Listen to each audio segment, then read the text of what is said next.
right. Surprise.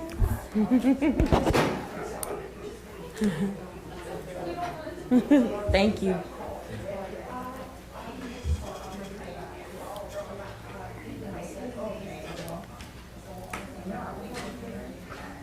Look, I know, especially when I'm going home, I was like, it's not too cold, it's just right. I just.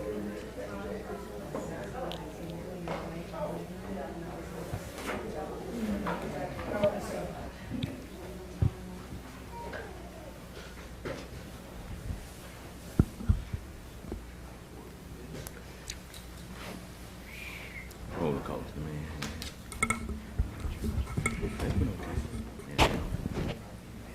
Yeah, almost getting back. Just getting back steady a little bit.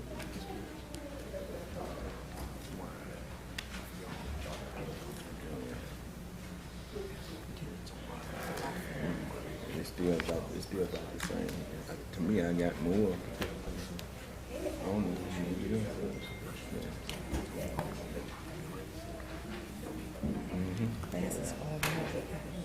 First good. If I let my contacts, I'll be doing this the whole entire time. Yeah. Right. Chevy, yeah. Some of them have somebody that's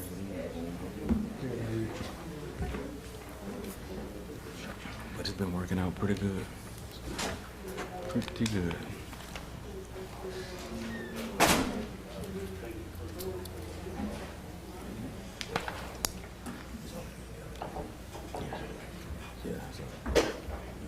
Yeah, I'm good with it. I'm sorry. I'm sorry. Hammond City Council Public Hearing Agenda, April 27th, 2021, 5:30 p.m. Roll call, please. Councilman Andrews. Present. Councilman Vittorio. Present. Councilman Wells. Councilwoman Gonzalez. Present. Councilman Leon. Present. Public hearing number 1. An ordinance for a text amendment to Ordinance 145364, 1 Article 6.1.3 Mixed Use MXN to remove several allowed uses, and 2 add required construction routes for developments to be approved prior to issuance of permits. Tracy Shalacy. Afternoon, Council. Good afternoon. At the last meeting, I think we kind of had a lengthy discussion about what this request is about. The first item on here is to remove some existing uses from the MXN zoning. Previous to the UDC being adopted, there was less uses allowed in the MXN, and that's what we're basically asking to go back to. We've sent Tanya different names of everyone that was zoned MXN. You guys asked to send letters to those people that have that zoning on their property. I also provided you guys with a map with just the MXN zoning, so you can see over the city how many properties there are. We also provided a spreadsheet showing those properties, property owner names, and the current uses of those properties, and what was adjacent to those MXN zoning. So it kind of helps you see what's adjacent to these MXNs and how they affect each other. Also provided a spreadsheet before showing the previous MXN uses and how it's changed and where we're asking to be removed from those uses. The second portion of this is to add a requirement in the UDC to require any development before we issue permits to get a written approved construction route to make sure these large heavy trucks are not impacting city streets as much as possible. We've been enforcing it with different developments around town, and it's not in writing, so we'd like to put it in writing and make sure people see that, you know, we want to enforce this and we mean business. We want them to stay on DOTD roads and hold people accountable that tear up our local roads. The two items, if for some reason one didn't, we decided not to go forward with one, the other one, they're two separate and That's apart, correct? Yes, Okay. Yes. When we pulled the map, looking at that MXN zoning, of course, properties get rezoned all the time. Things change all the time. You know, goes from retail to business or medical or different things like that, even to residential in some areas. So just by looking at the map, you can see that there are certain areas that shouldn't be zoned MXN. For example, the Smith Square neighborhood, it's in Devine's district, there's actually a little shopping center there that should be zoned MXN. It has some retail, I think a barber shop or something in that area. But just behind that property is a residential house that's zoned MXN. I don't know how that happened. It shouldn't be. Technically, if that lot was big enough, they could put with the current MXN zoning, you put a gas station there. So we know there's some things in here to be changed, but we're not asking for that. That's a whole different process. So we're just asking to remove those businesses that impact the residential neighborhoods that are in our zoning right now.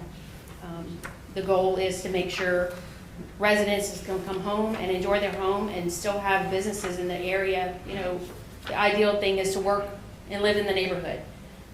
We encourage that, and we don't want those businesses to impact the residences with traffic, noise, all those other things that come with business. So that's why this was initiated. Jumpy today, okay. Okay. Thank you. Well, Oh, also wanted to thank both the planning department and Tanya for sending out those notices. I know that was not something that we normally do, but I thought that was a good thing to give everyone notice of these changes and appreciate your extra work on it. anyone else have? Did we get any response from anybody? No, sir, we didn't. Frank DiVittorio, 1 Norbrook Circle. I own some property that's currently zoned MXN. It's on Highway 190, which is a 4-lane state highway, major traffic, highly, commercialized. And my request for y'all is just that you simply, address somehow, whether it's tabling it, denying it, whatever. I'm not necessarily opposed to the changes or the idea behind it, but as Mr. Lacy was discussing, there's MX zoning that's zoned in, there's properties zoned MXN throughout the city that have been treated basically indiscriminately. I know this because my property that was rezoned MXN, and the discussion was had as to whether or not to zone an MXC or MXN to start with, and it ended up MXN because the planning and zoning took the position, they're basically the same, which they are, and that's probably incorrect, but that's what was the situation at the time and exists today. So my request is just that y'all have the city make an evaluation of the properties as to what should be rezoned MXC after, once these changes are made, but do it as part of this change so that you're not placing the burden and cost and expense and delay on the landowners to come back and do this lot by lot, which is not how this should be done anyway. It shouldn't be rezoned lot by lot. That's one of the spot zoning is one of the problems that happen. So I think this is a big picture problem. It probably is a problem that needs to be addressed. However, this is only half of the solution. The other half is to look at what is currently zoned MXN, and after these changes are made, what should still be in MXN as opposed to what should be MXC or light industrial or whatever. I don't have the map in front of me, but you can see there's clearly property zoned, property that fronts Highway 190 that's got MXC right next to it, interchangeably with MXN. That's got, I think it's mainly MXC, but you've also got some CBD. There's a little CBD splash in there too, which I'm not sure how that got there, but same deal. The point is that there are this current zoning has been used in areas indiscriminately between MXC and MXN because of how similar they are. And with this change, they're no longer going to be similar. And so the evaluation should be made, what needs to change into MXC now and what should be left in the new MXN. And I just ask that since the city's making this change, that they make that part of the evaluation and change in this process, not leave it to the owners to come back, pay fees, piecemeal this one by one over time. Questions? Thank you. Thank you. Thanks, Frank, for bringing that up, because that's you turned the microphone on. That's a great point, and I agree with him. There's some property that should not be zoned MXN, and should be reevaluated. What my suggestion would be is to take this map and the list and bring it back to the Planning Commission separately from removing the zoning uses, but we could bring that back to the zoning commission, have them review it, have some public hearings and say, okay, let's look at what's adjacent and what, has changed in that area, and make a recommendation for all these properties and bring it back to you guys for a final adoption. I totally agree with you. I think a lot of the zoning should be, properties should be reviewed. Problem is when looking at it at a whole is kind of difficult. So that's why we wait for people to come to us and propose something, and then you review, overlay districts and different things to make that recommendation and officially change the zoning. But I would recommend changing some of these and bringing it to the zoning commission and having them review it and say, okay, this is good for that area, this is not, and what should it go to? Thanks, Frank, for bringing that up. Anyone else from the public?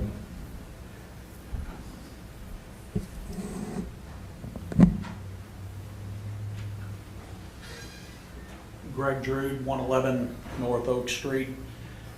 I agree with Frank and Tracy. I own property that's MXN right now that's on 190 or Morris, whichever one you want to call it. But, and I do think that it's important because you want to protect the homeowners from having a service station that's right next to a house. So that's a big thing. And one of my pieces of property might need to be rezoned MXC. I don't know. I mean, that's going to be up to the city as to how you handle it. But I really think that y'all need to look at the whole uniform building code. I mean, if you look at the thing that has been the biggest issue for the city lately as far as asking for variances from the zoning board and also from the city council, it's been the requirement to build 15 feet from the front property line. And I know there's some issues with that, and there's some confusion. The zoning board, when it was brought up, said, okay, let's do this. And it just kind of died there. It never went any further. But if you look at Fagan Drive, for example, if you build on Fagan Drive, you're required to build 15 feet from the city property line. It's not going to happen. If you look at all the businesses that are there, they're just not going to do it. The sporting goods store that's there, they're not going to build 15 feet from the street. They're going to go somewhere else. Home Depot was the same way. Can you imagine if Home Depot was built right up on the street? So I think this issue is important, and it's good to go ahead and move forward. We're trying to figure that out, but there's bigger issues that I wish y'all would look at as far as some of the requirements along Railroad Avenue, Fagan. I think on Thomas and Morris, it makes a lot of sense. I mean, that's downtown Hammond. And even my property on Morris Street, I can understand wanting to have some consistency in putting the buildings that closer to the street, maybe have a little bit of off-street parking, but the majority of the off-street majority of the parking in the back of the buildings. That makes sense to me. But when you look at Railroad Avenue as you head toward the mall, and you look at Fagan Drive and you say, hey, we're going to have the same requirements as we have in downtown Hammond, it just doesn't make any sense. Okay, thank you. Thank you. Anyone else from the public? YouTube? Yes, sir. All right. Ordinance number 2, public hearing. An ordinance to transfer $14,640.50 from the Hammond Downtown Development District's General Fund to advertising for the Millage Renewal Public Awareness Campaign. Chelsea Tallow. Hi, everybody. Hi. Happy to report that the DDD tax renewal passed with all 69 voters. It passed by 74%. So we will have funding through 2034. And this is the first of the 2 transfers that will come to y'all for. This was to pay Antoine's marketing that did a great job with all of our marketing. And we'll be able to use a lot of this for tourism purposes too, and redo these videos and things like that. Any questions from the council? Anyone from the public? Anyone from YouTube? Okay. All right, moving to our regular agenda. Hammond City Council regular agenda, April 27, 2021. Roll call, please. Councilman Andrews, Present. Councilman DeVittorio, Present. Councilman Wells, Present. Councilwoman Gonzalez, Present. Councilman Leon. President. At this time, we'll have our prayer. Dr. Daniel Crosby, pastor of New Hope Baptist Church.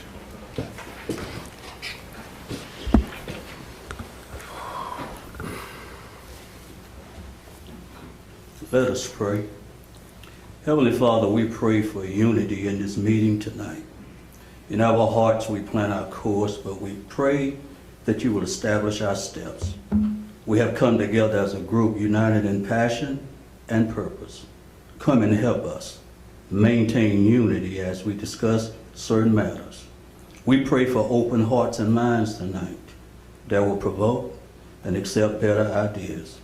If there be anyone who is remiss and failing, we ask for humility tonight to accept and learn from necessary corrections. Dear God, we seek your honor in everything that we do and everything that we say. So lift up this meeting to you, Lord. Be in our midst, bind our hearts, and bind our minds by your Spirit. We ask in that matchless name, Jesus the Christ. Amen. Amen. At this time, we'll have our Pledge of Allegiance. Obie Griffin, 8th grade, Hammond West Side, Minnesota School. All our veterans and active military, please render the proper salute. I pledge allegiance to the flag of the United States of America and to the republic for which it stands, one nation, under God, indivisible, with liberty and justice for all. Before you go to your seat, open.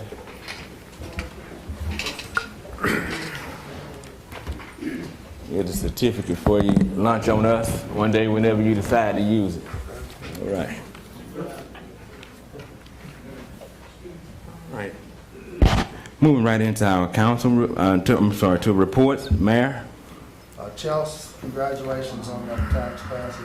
Y'all did great things for downtown, so thank you for that. School board as well was passed, so hopefully this can change the legacy of this parish and our schools in this area. It's just so important to our children, so we'll see what they do. That's a big point for us here in education. Thank you, sir. Okay. Down to council reports. Before we get into our reports, I'd like to call Dr. Pelter up, Chief Medical Officer of North Oaks. Good evening. Good evening. Thank you for having me.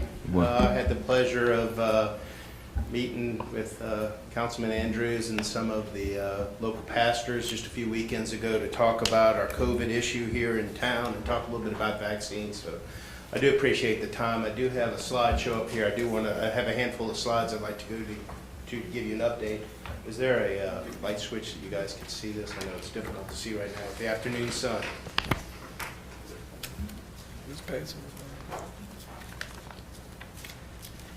Here are our current numbers in Louisiana. These are COVID-19 cases, and you can see the 3 spikes that we've had early on in March, and then of course the summer spike and the big spike that happened in January and February. And I will tell you, at North Oaks, we were taxed at that time to provide services to that many patients, but luckily we are way down. In fact, we had a high of almost 70 patients in North Oaks just in March, and we were down to 3 this morning with only 1 in the intensive care unit.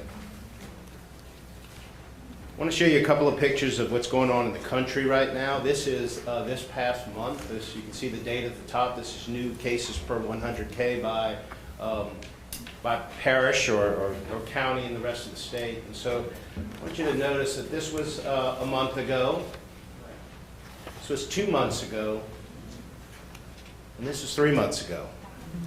So we've really seen a lot of good news in the past couple of months, and it is reflected in the number of hospitalizations, the number of people who have been sick.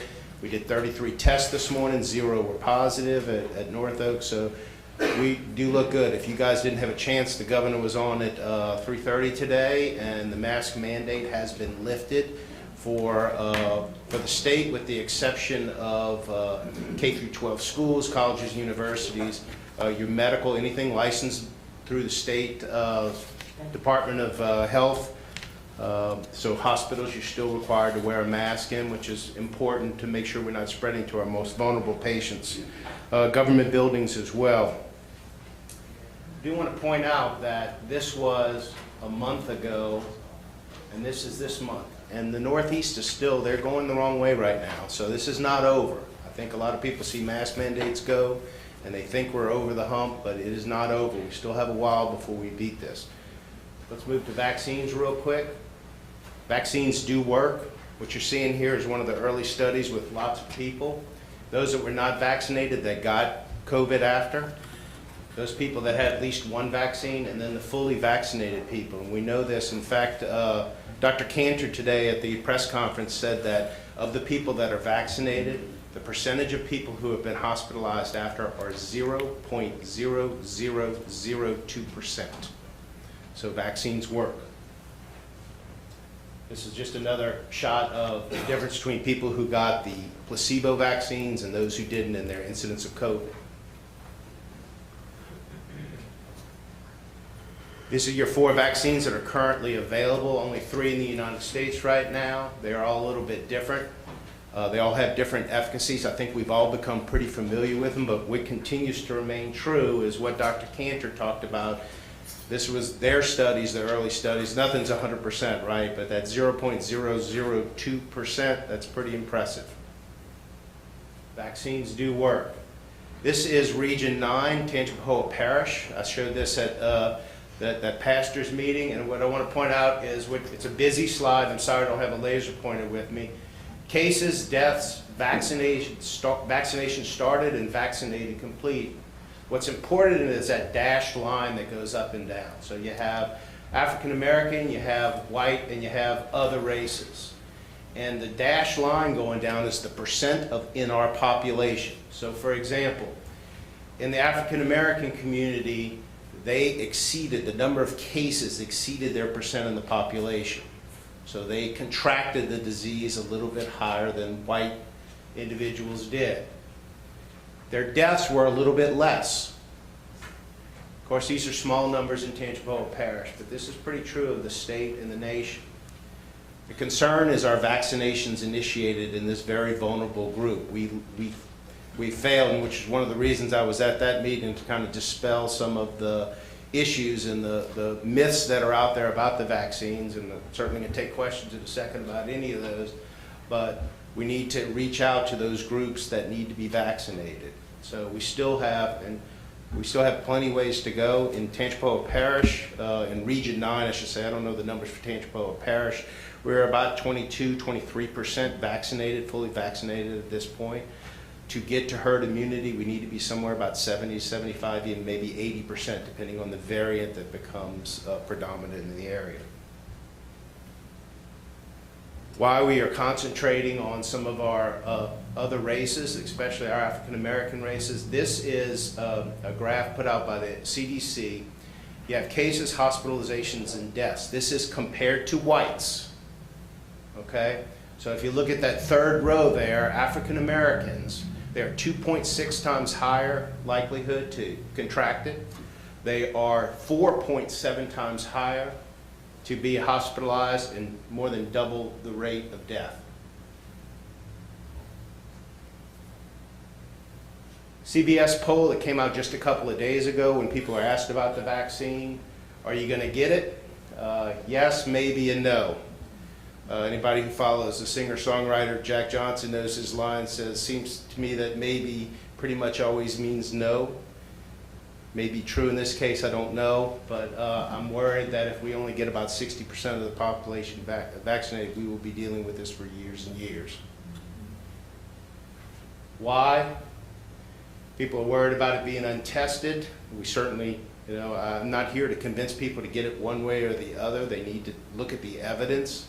And there is limited evidence because we've only been having the vaccine since last summer. That's when they really went into phase 3 trials. So we only have, I can't tell you the long-term effects of a vaccination that I've only had for 8 or 9 months. That's the only data that we can give you at this time. Worried about side effects, certainly the Johnson & Johnson Janssen vaccine. Everybody's familiar with it is back. It is eligible because this is all about risk-benefit. It is about everything I do as a physician is risk-benefit. If I prescribe you some penicillin, there's a chance you could have an allergic reaction to that penicillin. And I know that the chance of it curing that infection is a bigger risk to you than the penicillin reaction is. It's all about risk-benefit. This is our vaccination clinic. We've done well over 20,000 vaccines at our vaccination clinic over the preceding months. What you're seeing here is our available appointments, so we ramped up as we got more and more vaccine. That's the blue graphs, our openings, our slots, we call them. And then the percentage, the black line, is the percentage of those slots that got filled. So the first month in January, everybody wanted it. We had lines out the door, people calling us. Almost 100% utilization of all our slots. Next month, well above 90%. Last month, we're getting into the 70s, and this month we can't even fill half of our slots. They're out there. We try to do anywhere from 250 in each morning and afternoon session, so we try to get 500 done a day. Of course, remember that Pfizer vaccine is two shots, so they have to come back. So there's a lot of slots. So we've just seen the interest in the vaccine drop off. It is not hard to get. You can sign up. You go to the website, and listen, North Oaks is one of the providers. We really don't care where you get it. If you want the vaccine, it is available. Local pharmacies, Department of Health, everyone, they have lots of websites where you can go to and you can call. There's actually a governor talked about it today, an 855-453-0774 number. You can call, you can ask questions, and they will find you an appointment in your area that's close to you and get you an appointment. So there are plenty of them out there. This is how you do it at North Oaks. I tell you, the easiest thing to do is to go online. If you go to our website, at the top there's that orange bar, and if you hit it, you get to a site where you say, listen, which vaccine do you want? At what time do you want to get it? On what day? And it shows you all the open slots. You click on it, you sign up. And then when you get in, literally most people, including their 15-minute waiting time, are there less than 20 minutes. So it's very short, okay? People move in. That's really efficient because when you're trying to move 1,000 people some days through a vaccine clinic, you better be efficient. That's all I have except for questions, and I'm here to answer, and I know it's one of the things you asked if we had some time for. So anything you guys want to ask, I'm open, or public. It's free, right?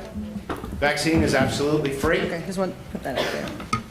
You will see, at some pharmacies and those kind of places, they can charge insurances and those kind of things, but it should be at no cost to the patient. At North Oaks, we're trying to move 1,000 people through dealing with insurances. It's just too much to deal with. We've done this and spent a lot of money just to get the public vaccinated.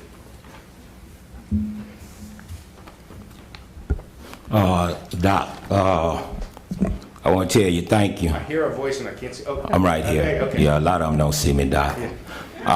I want to tell you thank you because I'm one of the ones that was saying no, and since listening to you, and I don't think nobody been up here and told the truth like you said it.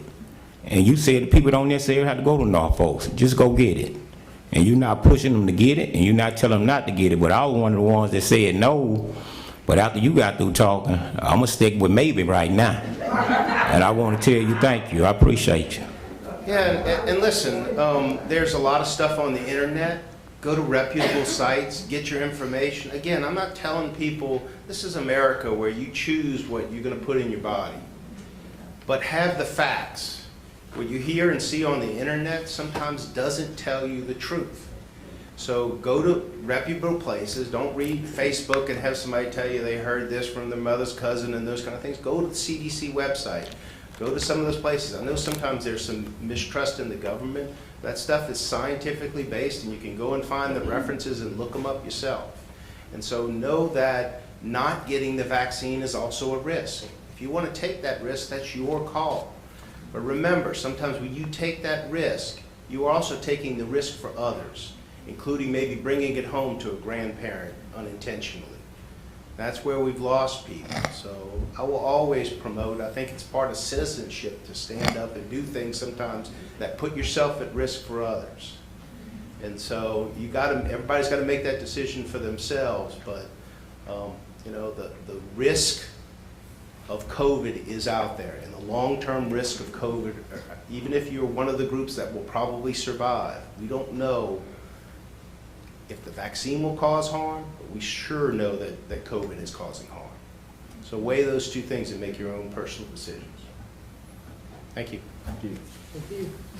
I'll also say that I have a 6-year-old, and to him, maybe means yes. So it doesn't always mean no. So if it's coming from a mom or a parent, it might be yes. Thank you.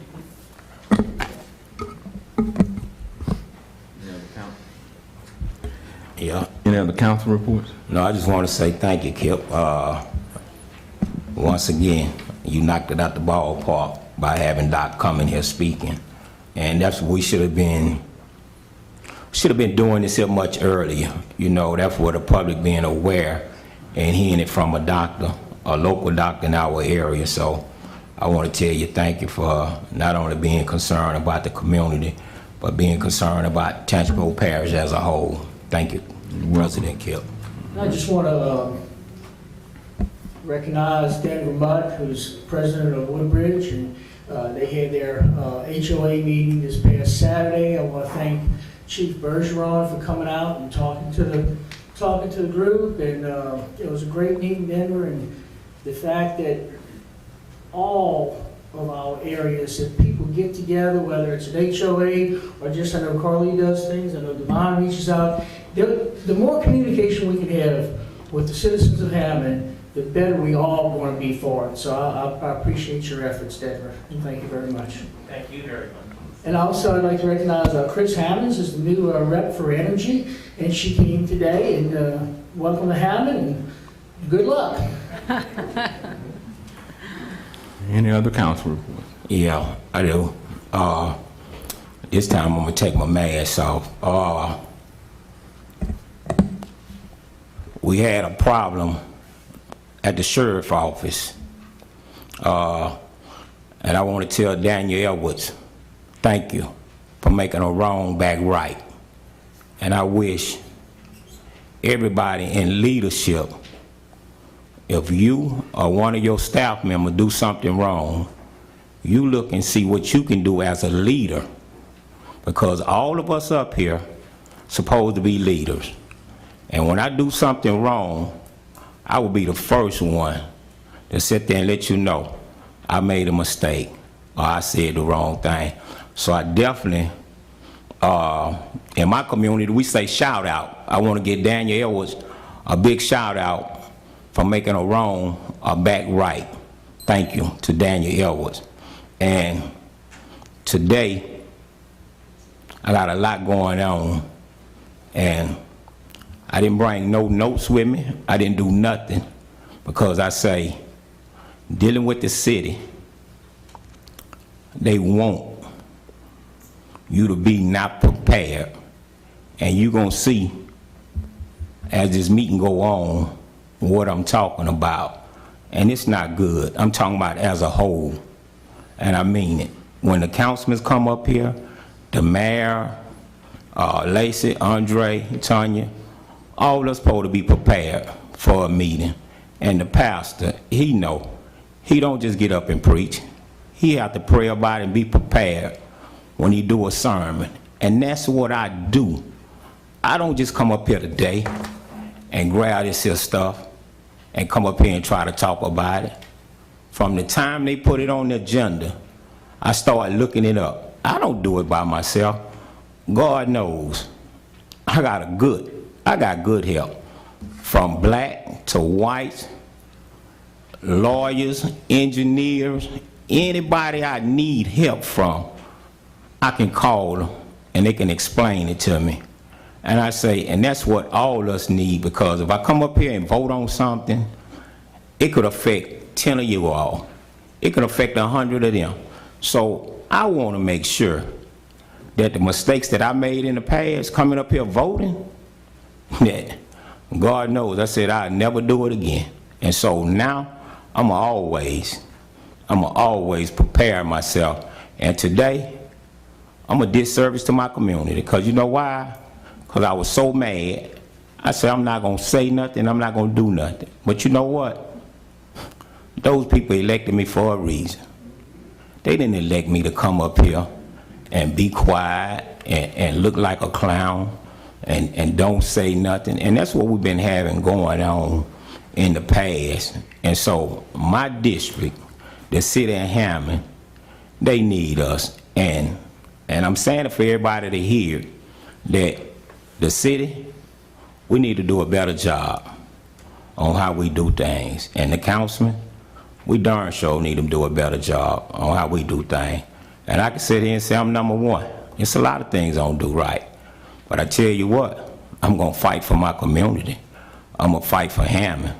So, the president, I wanna tell you thank you, and I just had to get that off my heart, you know, cause my heart is heavy right now. And I got to the point I don't even wanna come up here no more. That's how bad it is, you know, and it's nothing to do with my district. It's the stuff that I have to deal with in Hammond. That's what I'm dealing with. So, anybody, when you come up here, if you're not prepared for me to ask you no questions, don't come no more. Because I'm going to ask you questions. Because just like on YouTube, they going to call ask me questions. And so, if I don't answer the question, they going to get mad. So I better have something to say. So I'm just letting you know, and you all know who you are. So just be prepared.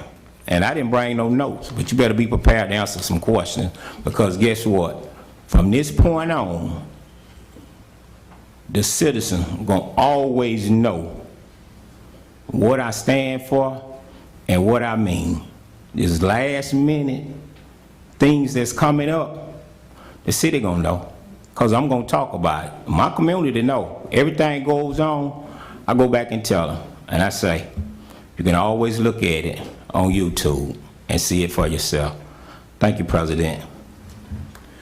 Any other council reports? Yeah, I just wanted to thank Robert Morgan and his staff following the storms that we've had. I had some constituents with trees and debris and all of that information. I had a couple questions I didn't know how to answer, and he was available and able to answer my questions, so that's appreciated. I know he had his guys, it's not just him, all the people in his department, so I just wanted to thank him for that. And I think that we forgot to mention the hazardous waste recycling day, May 1st. That's on, I think, Saturday at Zamurray Park, 9 to noon. Is that right? 8 to noon. Yeah, so that's always a good thing. Today, my dad said, I got some oil I need to get rid of. I don't know what to do with it. I was like, I know what you can do with it. So Saturday at Zamurray Park. That's it. Any other reports? I have one presentation I would like to make before I give my report. Officer Safuda, would you come forward, please?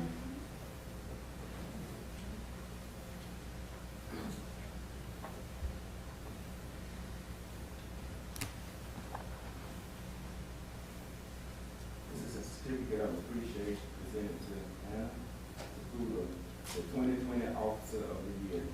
Her dedication and service as a Hammond police officer, support communication officer is greatly appreciated.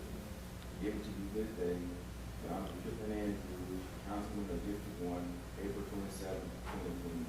Thank you for your service.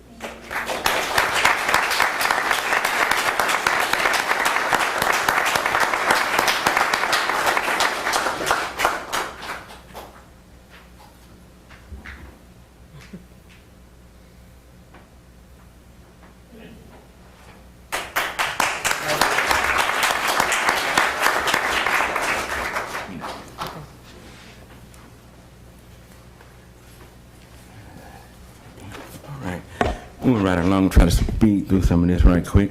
Along with the Hammond City Council and our family, we'd like to congratulate Tangipahoa Parish native Kim Mulkey for being newly hired to the LSU ladies basketball team.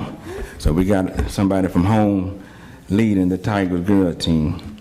Also, I would like to thank Dora and Robert Fields and the city employees and the students of LSU who came out on last Saturday to help us with our District 1 cleanup. Also, we're in the process for District 1 of setting up a town hall meeting for the representative that we have sitting on the Housing Committee to inform the residents of District 1 on what has taken place up to this point and to also receive their concerns with the Housing Committee. A date and place will be provided soon. Okay. All right. The charter review. The next meeting for the charter review will be May the 10th at 5:30 p.m. and it will take place right here in our chamber. Okay. I just have one more request that I would like to make to be done here inside of the chamber is to have this projector screen moved and placed behind here. I think just a few minutes ago, just by watching, people had to turn, some people had to get up to move in order to see what's going on. I think it'd be better for the people sitting in the audience to be able to see this way and for me to get up and move out of the way where they would be able to see better. So I just want to put a request to have that screen projector moved to right behind us here.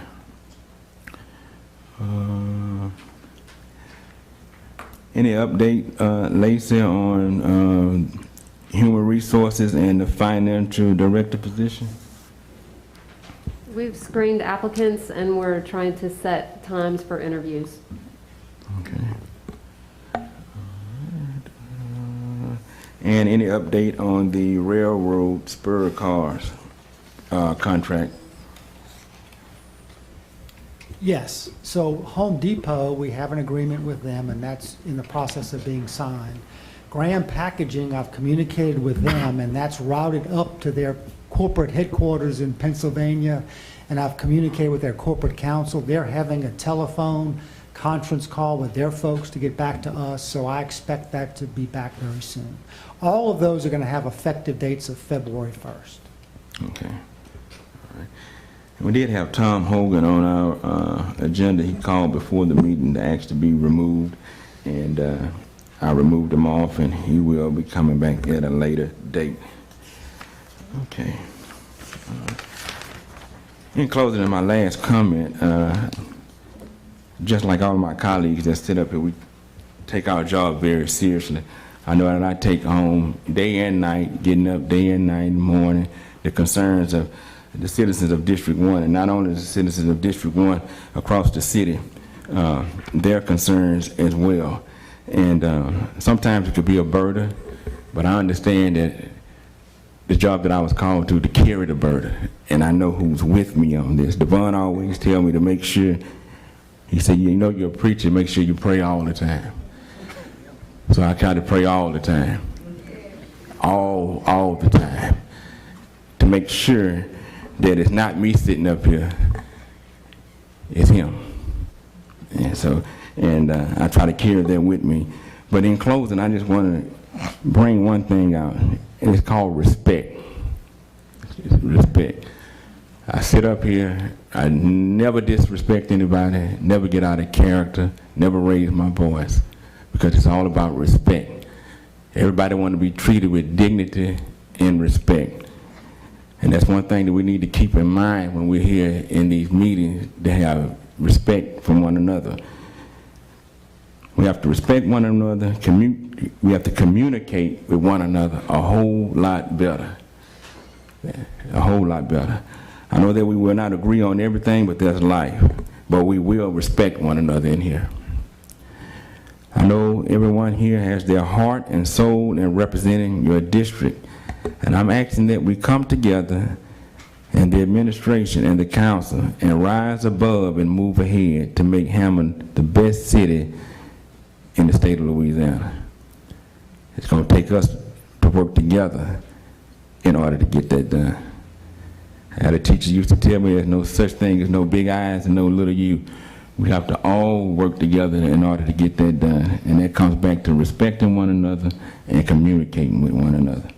It's time for a change, so we have to make that change together.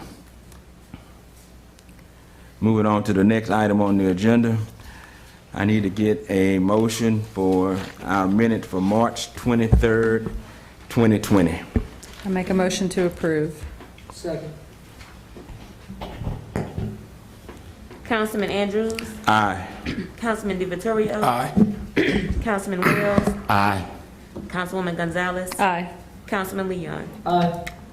Next on the agenda up under the minutes, I need a motion to approve our minute for March 31st, 2021, our special meeting.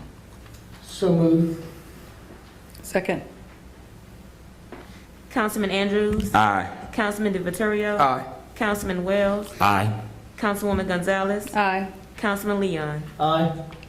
Next item on the agenda, our minutes from our April 13th, 2021 meeting. Need a motion to approve? Make the motion. Second. Councilman Andrews. Aye. Councilman DiVittorio. Aye. Councilman Wells. Aye. Councilwoman Gonzalez. Aye. Councilman Leon. Aye. Next on the agenda, resolutions. Old business, none. New business. Number 1, a resolution authorizing tacos and beer to obtain a waiver of the open container law for a Cinco de Mayo celebration on Wednesday, May 5th, 2021, from 3 p.m. to 10 p.m. in the Morrison Alley Park behind the restaurants and between Cypress and Cherry Street. Jose Valencia. How you doing? Doing good? Good. Just want to block off the back, Morris Park, and be able to have people get together behind my restaurant. Getting a small stage, getting some bands. Anybody here to talk about it? Any in the public? Everybody? Any? Okay. All right. Well, any at council? All right. All Make a right. motion to approve. Second. Councilman Andrews. Aye. Councilman DiVittorio. Aye. Councilman Wells. Aye. Councilwoman Gonzalez. Aye. Councilman Leon. Aye. Motion approved. Thank you very much. You're Thank welcome. you. Second item up under the new business, a resolution. A resolution authorizing 113 located at 113 North Oak Street to obtain a waiver of the open container law for Cinco de Mayo celebration on Wednesday, May 5th, 2021, from 1 p.m. to 10 p.m. in the restaurant's parking lot. Mary Royal. Good afternoon, Council. Mary Royer. I'm here to, we want to have a Cinco de Mayo party at 113, and we would like the waiver of open container law so that we can do the stuff in that parking lot that we have on the corner of North Oak and West Charles Street. Thank you. Any questions from the council? Anyone from the public? YouTube? Yes, sir. Pleasure of the council. Make a motion. To approve? Second. Councilman Andrews. Aye. Councilman DiVittorio. Aye. Councilman Wells. Aye. Councilwoman Gonzalez. Aye. Councilman Leon. Aye. Motion approved. Item number 4, a resolution. A resolution authorizing C. Senor Tequila located at 1905 West Summer Street to obtain a waiver of the open container law for a Cinco de Mayo celebration on Wednesday, May 5th, 2021, from 1 p.m. to 10 p.m. in the restaurant's parking lot within Seville Plaza, Mary Royer. All right, for Si Senor, we would also like to do a Cinco de Mayo party, and we also want to do the waiver for the open container law and do something in our parking lot for that event. Any questions from the council? Anyone from the audience? YouTube? Yes, sir. Pleasure of the council. Motion to approve. Second. Councilman Andrews. Aye. Councilman DiVittorio. Aye. Councilman Wells. Aye. Councilwoman Gonzalez. Aye. Councilman Leon. Aye. Motion approved. Okay. Number 4, a resolution authorizing La Coretta located at 108 Northwest Railroad Avenue to obtain a waiver of the open container law for a Cinco de Mayo celebration on Wednesday, May 5th, 2021, from 1 p.m. to 10 p.m. in the closed area of West Charles Street in front of the restaurant and in the south side of the Casa de Fraser parking lot, Mary Royer. This is my last Cinco de Mayo party. But we would like to, for La Coretta of Hammond, we would like to do the waiver for the open container law, and we would also like to barricade off that street in front of La Coretta across from the parking lot, so we can set up that stage across from it and have a little bit of that parking lot for loading and unloading of the vans. Any questions from the council? Anyone from the audience? YouTube? Yes, sir. I always say one thing, Mary, you're gonna be one tired person after all these parties, huh? All right. Motion to approve. Second. Councilman Andrews? Aye. Councilman DeViterio? Aye. Councilman Wells? Aye. Councilwoman Gonzalez? Aye. Councilman Leon? Aye. Motion approved. Item number 5 on the agenda. Number 5, a resolution authorizing the purchase of a Kubota excavator model KX0404R1A in the amount of $49,970.40 for the street department, state contract number 4400018611. Janet Thurman. Good afternoon. Good afternoon. Good afternoon. Mr. Morgan did reach out to several different dealerships to obtain pricing and specifications on different name brands. After review of the specifications and the prices, he decided that this particular model would meet the needs of his department. I did also reach out to other Kubota dealers, and I was informed that they cannot give us pricing because they have their particular regions that Kubota allows them to sell, and store power is our dealer that we would have to purchase from. So we're asking for council's approval to proceed with the purchase. Yeah, how many did you reach out to? Robert reached out and brought all this to me. I Okay. reached out to 2 different Kubota dealers, and it's in your link to your specifications. Yeah, I didn't bring nothing with me. I'm just asking questions, so I just wanted to know. Any other questions from the council? Anyone from the public? Anyone from YouTube? Yes, sir. Pleasure of the council. Motion to approve. Second. Councilman Andrews? Aye. Councilman DeViterio? Aye. Councilman Wells? Aye. Councilwoman Gonzalez? Aye. Councilman Leon? Aye. Motion approved. Item number 6, a resolution. A resolution authorizing the purchase of equipment and installation for the new 2021 police Tahoes from Dana Safety Supply, Inc. for the total of $94,388.05. State contract number 4400018761 and 4400014878, and from East Baton Rouge contract. Janet Thurman. This, I did reach out to another competitive state contract vendor, which denied to submit a quote. So we're asking to proceed with contract for the installations, the light bars, and we're going to piggyback off of East Baton Rouge contract for the rest of the equipment. For you who is not familiar with what a piggyback is, it is an existing public entity that already did the bidding process. And they are allowing us to utilize their pricing for the same exact commodities or services. So this will outfit one CID unit, an admin unit, and a patrol unit. Our units will be here at the beginning of June. It takes at least 4 weeks to get the equipment in, so we are asking to go ahead and proceed with purchasing it. Any questions from the council? Anyone from the audience? YouTube? Pleasure of the council. Make the Motion to motion. approve. Second. Councilman Andrews? Aye. Councilman DeViterio? Aye. Councilman Wells? Aye. Councilwoman Gonzalez? Aye. Councilman Leon? Aye. Motion approved. Item number 7, a resolution. A resolution authorizing the mayor to renew the insurance coverage for the city of Hammond for the period of May 1st, 2021 to April 30th, 2022. Don Steele. Good evening. Don Steele, 118 Southwest Railroad Avenue, Hammond. Tonight I'm going to go over with you the proposal for insurance for the May 1st, 21-22 policy year. You will.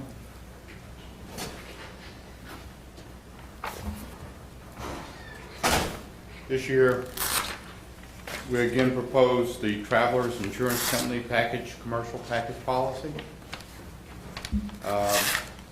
We did a lot of really hard marketing this year, and one of the problems that we have is everybody wants to go to $250,000 self-insured retention. When we went back to say, okay, let's see the numbers, they all backed away from us. We had a really bad year in the automobile line. We had $1.1 million in claims, and I think you all know what I'm referring to. Sir, ask you a question. The claims, you was talking about for the city, right? Yes, sir. How many claims there was? You got the number in front of you? I don't have that number in front of me, but I can give you some numbers, the amount of the claims. Yes. We really didn't have a bad year. It was the amount. We had $1.1 million in claims so far pending right now. Okay. Some paid, some not completed, and some of it in litigation. So it sometimes takes time for these things to develop. Okay, thank you. General liability coverage again this year, it's the same as last year. Each occurrence 1 million, 3 million general aggregate. You can see the other forms of coverage there included, including abuse and molestation, which is we've had claims on before in prior years. None this year, thankfully. Automobile, part of the package. 1 million limit, self-insured retention, 100,000. The auto physical damage is $1,000 deductible.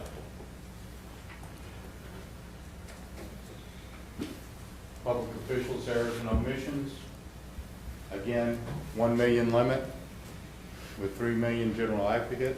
And this, of course, is claims made, and we have a retro date of 7/1/1993.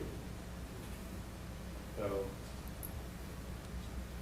employment practices liability, 1 million with 3 million aggregate, 100,000 retention, and again 7/1/93 is retro date is claims made form.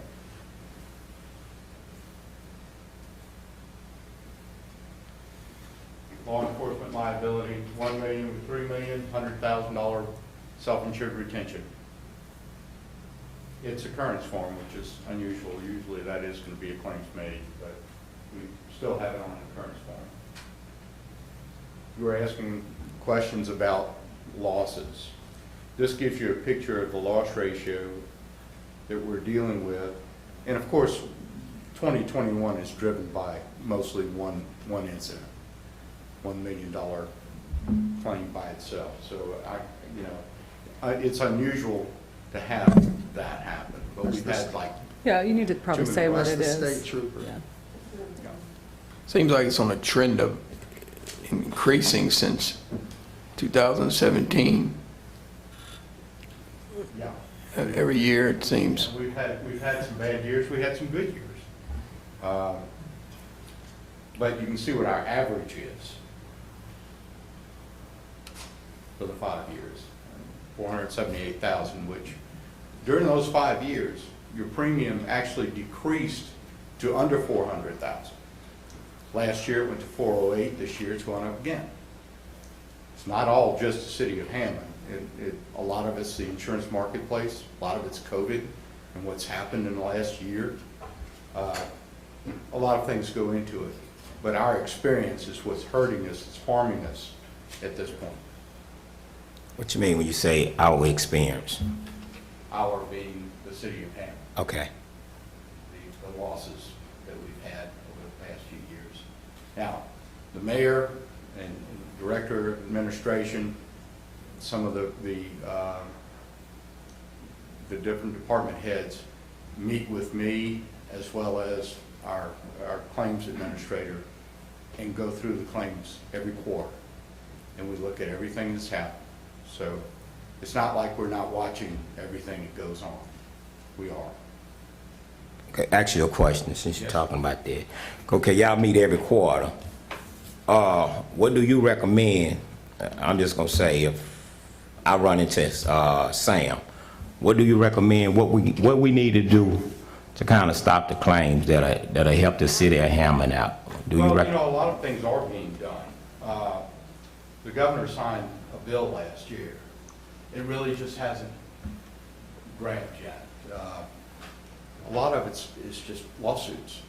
It's lawsuit abuse out there. Yeah. Everything, as you'll see when we get further into this, 75% of our losses are automobile related.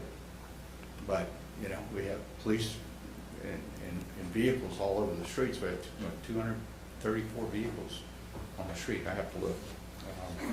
Now they say 301. It gives you an idea. Yeah. You can't really see the color on here, but there again, 75% of our losses are auto-driven. 18% are general liability, 5% law enforcement, and 2% of public officials are EPLI claims. So I didn't really, and I've always been reluctant to discuss claims because of litigation. In fact, I talked to Andre about how far do I go with this. But in any case, I wanted to give you a little flavor for some of the claims that are out there. Some samplings, of course, you know where we are on that first one is the auto claim with the state trooper that it was a fatality. So for that one, why is it over $1 million if that's the policy limits? Policy limit plus $100,000 of city money. But it's Well, $1,120,000. There may be some expense in there. And it's not just that one claim. It's all legal, it's the claims administration, everything else. They have to pay that. So, I mean, it's all going to go, it's all wrapped into one. Police professional, $38,000. That was in 2018. Is that one still going on, or has it been settled? That one's closed. That one, the top one? The top one is still open. Yeah, the big one, it's still open? Yeah, it's still Okay, open. okay. I mean, it's already been approved, as I recall, the city's already approved that laws.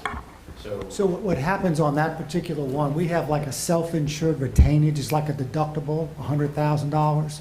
We had tendered that because that claim far exceeds $1.1 million. We've tendered basically the claim to our insurance company, Travelers, and they're handling the claim. And they're trying to resolve that, but it's not been resolved as of today. So Travelers may have expense associated with the claim that they're adding to it. May not be being paid out. They have their legal and their claims handling and so forth that are all going into that. So that, This may be more than we need to get into, but if there's no excess liability for the city, why if you don't give them the $1.1 million, it has to close? I don't understand why they're still I think that's your open. number. I don't think it's going to Okay, further develop. I'm just confused because it says it's open, and Yeah. that, I'm like, that number doesn't need to go up. They haven't, I guess they hadn't been settled. That's on the legal side and the company has it, but I think that it just hasn't settled. And there was more than one person involved. Hmm? There was more than one person. Oh, yeah, that's true too. Okay. so that number there is going to stay the same, basically, which I think so. You think? I think that's the number. Not if there's There's another more person people involved, that might not be stay the same, so. Correct. For that police officer, for that state trooper. That's So what- it's in other words, what you said, it could be another claim with a totally different amount? Those haven't developed. So that would be in next year's, That's going to be, well. well, it's the gonna be- projections are going to be continuing probably to rise. That's what I said. Yeah, over the last 4 years, yeah. See, this is what I was leading to. What could we do, you as an insurance agent, and we as a councilman with the city administration, what could we do to prevent for things like this taking place? Well, in that particular instance, you know. Yeah, I know you can't. Totally different Yeah, situation. but But I mean, as far as the city operation goes, yeah, the city does have safety meetings. The city department heads do control a lot of what goes on in that area. We have had safety programs continuously. Okay. So travelers come in here and spend a lot of time with us, so. yeah, We want them in, they're here. yeah. 'Cause that's my concern. 'Cause That's all we can do. yeah. No, that was my concern is 'cause one of my fellow friends here, and he know, Boy Blue, he know anytime we get in an accident or anything, I mean, they put our head on the cross. And I'm talking about, you know, we dealing with $1 million insurance, for us in our industry. And that's why I say that, you know, when we make a mistake, you know, normally we be dropped. You know, you got one time and that's it. So now you got to look for somebody else, especially when we didn't do what we were supposed to do. And that's why I was asking, you know, what could we do as the city to kind of, and I heard you say about the training and stuff, and, you know, how much training really taking place, because I know this issue, and it's not about you right now, I know this issue come up before, and I talked about the training, and, you know, that everybody work for the city, any vehicle, and I don't know if y'all tell them that or not, any vehicle, anybody got driving license, they need to go to some type of training course. And I don't even know if y'all offer discounts, because I know when I was in school, and they told me if I take driver's ed, I'm gonna get 10% off my insurance. So my grandpa made me take driver's ed, and I knew how to drive already. And I think something else that could help would possibly be putting cameras in these city vehicles. You know, Yeah. I think that's a great deterrent to lawsuits. Okay. Can work, I guess. Do you see that in other municipalities that you insure that are starting to put cameras in there, in the vehicles? We've recommended them. Nobody really has yet. No one's really done it yet, but a lot of the insurance companies are going to start mandating it. Mm-hmm. So I think it's coming in very, very near future. So just as a reminder, they're in the police vehicles. The dash cam is in the police vehicles. And then we've talked about adding them to the major fire trucks that go out too, because that's been a few of our more recent issues. All right, so that was another one. And then you can see we have slip and falls. And this was just random claims. We have slip and falls. We have motor vehicle accidents. We have false arrest. So this is a sampling, not necessarily all of them, This obviously. is just a sampling. Okay. I just wanted to throw them out there to let you see the type of claims that we have. And when I say we, I mean the city of Hammond.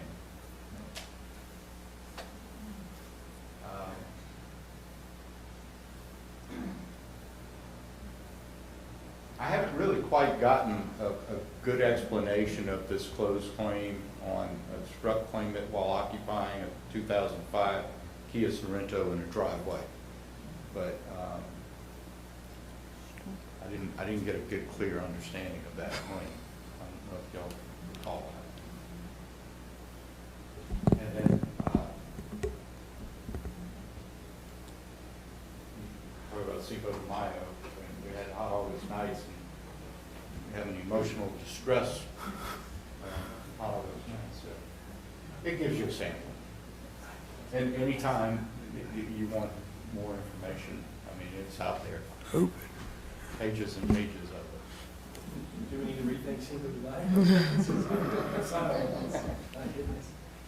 The fire units are separate from the rest of the fleet. They're with VFIS. VFIS is one of the major carriers of fire trucks and emergency vehicles in the United States, as well as probably most of them in Louisiana now. That has a $5,000 deductible, so you have no SIR. It's first dollar with $5,000 deductible on portable equipment. Limit $1 million, auto physical damage, $1,000 deductible. That went up a little bit this year, went up a few $1,000 actually, but that is pure rate increase. That has nothing to do with experience. Not at all. Workers' comp. Here's your updated loss ratios on workers' comp. 16-17 was a bad year, huh? I'm sorry? 16-17, she said was a bad year. That's, Yeah, It's that a- was kind of a, What year was it? That was another tragedy. just, we had some large claims in that year. As I recall, I think we had a couple of heart patients and a lung patient Yeah, that year. A lot of this comes from the presumptive losses that you have with firefighters, particularly heart problems and lung problems. We see a lot of that. We have a lot of strains and back injuries. You'll see as we move along. And the other thing to remember is they don't have to be active employees. That state law applies to anyone who works in the fire service for us for any amount of time. They're then our responsibility for the rest of their life. So we have some retirees who have also had some health-related issues that fall under that Firefighter Heart and Lung Act. And the other thing to note is that workers' comp claims just keep developing over years, several years. We have some very old claims that are still being paid, long before my 16 years of paying. I actually had claims that have gone over 40 years, and that I handled 41 years ago. So they're there. And here's your loss ratio. It gives you an idea. Strains, 15%. Motor vehicle accidents, 28%. Slip and fall, 40%. Police arrest. Police officers do get hurt in the course of duty. Police training. Litter pickup. So it gives you an idea of the type of claims that for the most part, what we're seeing. And a lot of it is back injuries, getting hurt from a motor vehicle accident. On that litter pickup, how you get hurt on litter pickup? Bending over, straining your back. Okay, bending over, straining your back. Okay, and I know you don't have nothing to do. I know you don't have nothing to do with this. See, it goes back to say, you know, we talk about the taxpayer money, and I know this has nothing to do with you, but yet, you know, it's the way you're bent over. It's being trained. You know, safety belt. So, you know, a lot of this stuff we can actually help ourselves. And we just be trained on how to do it. Study, because President Kip, I know they do a lot over in his area, pick up paper and stuff. And so somebody can give them a class or show them, you know, the proper way of picking up. That can certainly be arranged. You hear that, huh, President?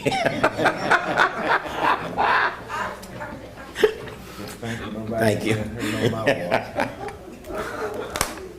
Your limit's 1 million, 1 million excess. Workers' comp is strictly excess coverage.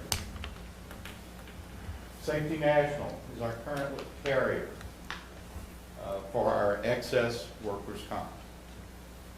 So this is what we currently have. A self-insured retention for police and fire, $600,000. Self-insured retention of $750,000 for presumptive losses, and we discussed that. I mentioned that earlier, presumptive losses. Self-insured retention for all other employees, $500,000. The premium is of $84,000. This is the plan we were on last year. $206,000. So as we move forward,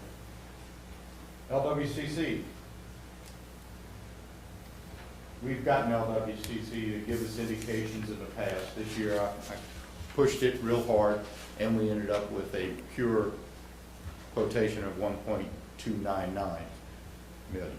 So it's 1.3 million in round numbers. Had we been with LWCC for the last 5 years, it would have paid us dividends of 2.2 million. So I really wanted to start digging into it a little bit. It's fully insured, no retention. So with Lacey's assistants and her staff, they work very diligently to put together numbers for us. What has the city put out in the last 5 years in premium, in payments, legal, benefits, and the claims administration, then adding in the dividends to it. Still doesn't make sense to go that route. So we're going to have to stay with a self-funded program. Well, we don't have to, but I recommend that we do. Safety National offered us another option. Reducing premium $18,000, but while increasing their SIR by $150,000 for police and fire, $100,000 for all other. Doesn't make any sense to me. One claim, you wiped out. Oh, it doesn't. $18,000 savings doesn't make sense. Midwest Employers Casualty Company, another A-rated company. There aren't a lot of carriers that offer self-funded programs, excess workers' compensation. So this is the one that most made any sense to me, and while it made some sense, it's $250,000 more in retention, and that's a huge number. So one claim, $166,000 more. Just take one claim to save 84. Two claims, it's $230,000 out of pocket more. So this one didn't make any sense to me either when it came down to it, as far as dollars and cents. Do you have any question about that?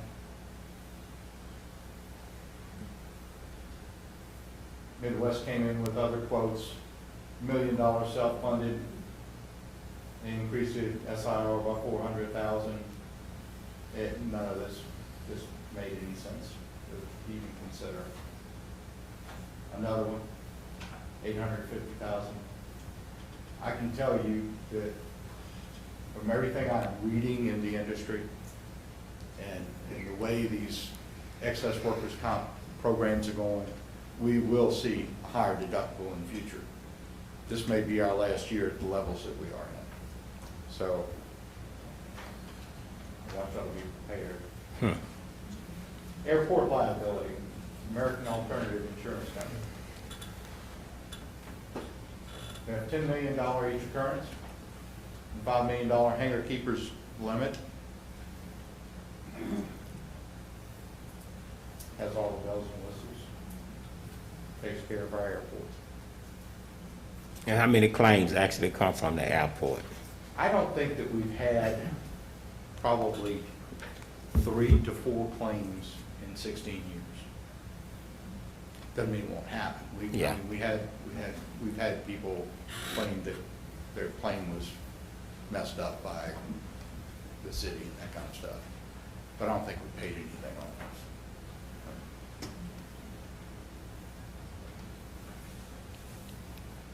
This is a blanket position bond.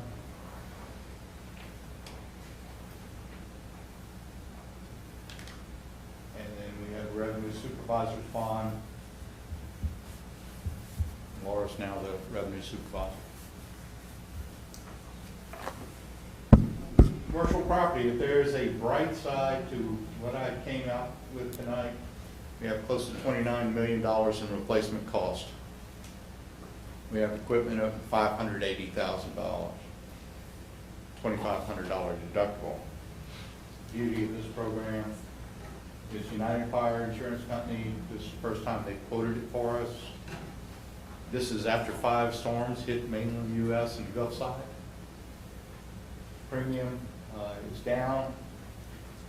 Deductible is down from $50,000 to $5,000. We have a 1% wind and hail per building. Deductible, $141,000. I was shocked.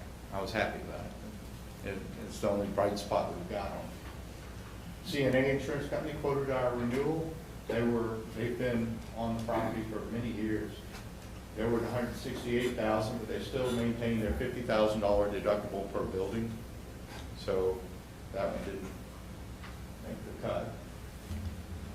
And then we have a Lloyd's quote of $171,000 with $50,000 deductible, 2% wind, or named storm. We still have wind-driven precipitation, which would be hail, rain, so forth, 2%. Here's your totals if we stay where we are. I don't foresee any reason to move. The workers' comp is driving it. The package is up, but when they gave us our renewal quotes for the package, it was $30,000 more. We negotiated it down.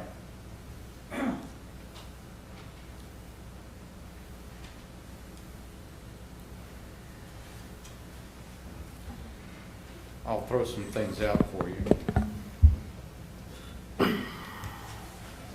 just for your edification, if you will.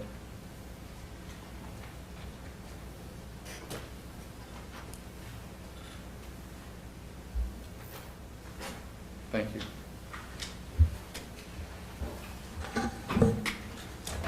We went to One Beacon Insurance Company, which is now Intact Insurance Property Solutions, formerly One Beacon. They declined due to our loss ratio.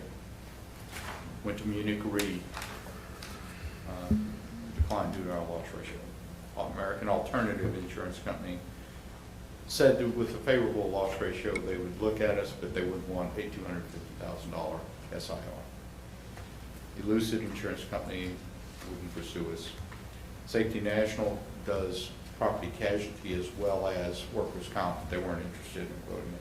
Berkshire Hathaway has a program called AmGuard that I put several municipal facilities in, and they do a deductible program, not an SIR program, but their highest deductible would be $50,000, and they just felt like we had to clean things up a little bit before they would entertain us. I'd really like to get it with them. It's a great company.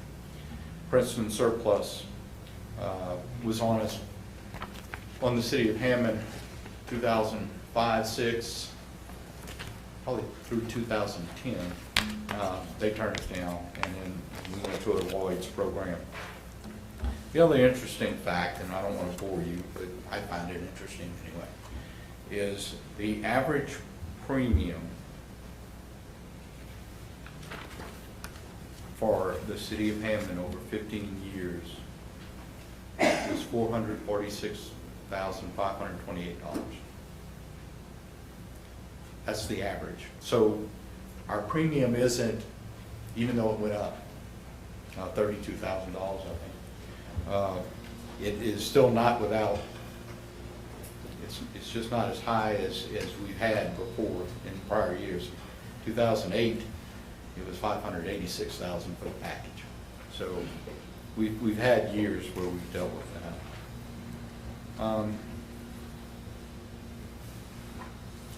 I entertain questions. I don't know anything else I can really tell you.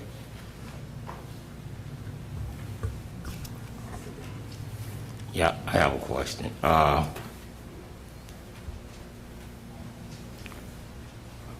And it might not even be for you, where you can answer it. When the insurance have to be renewed? May 1st. What the day's date? 27th. Okay. And this is what I want the public to know. It have nothing to do with you. And I heard the time that Blaise and her team put in different things about the insurance. This is what I'm talking about. We're not helping Hammond at all by voting on this tonight. Because this should have been brought to us 2 months ago. Well, it wouldn't have happened 2 months ago. Well, give us a time when I'm talking about, because I have insurance, and I can't wait till the last minute to get insurance. I'm talking about from commercial to car insurance to health insurance, life insurance. I mean, you just said you can't give a answer, a number 2 months in advance, right? You're not going to get quotations from the insurance company 2 months in advance. They So, won't give them to us. Yeah. Just a simple fact, we fight to get every bit of information that we can. We spend a great deal of time on it. This would have been ready for your first meeting. I could have had it ready for your first April meeting. Yeah, because I'm saying, you know, was it you? And I mean, it had nothing to do with you. I'm saying this, the city administration I'm talking about, you know, we're not being fair to the citizen, to the taxpayer. I mean, it's just not right. You know, we need more time, you know, when we're making a decision like this here. How much the policy is altogether? I didn't hear the price. Total premium. Bear with me.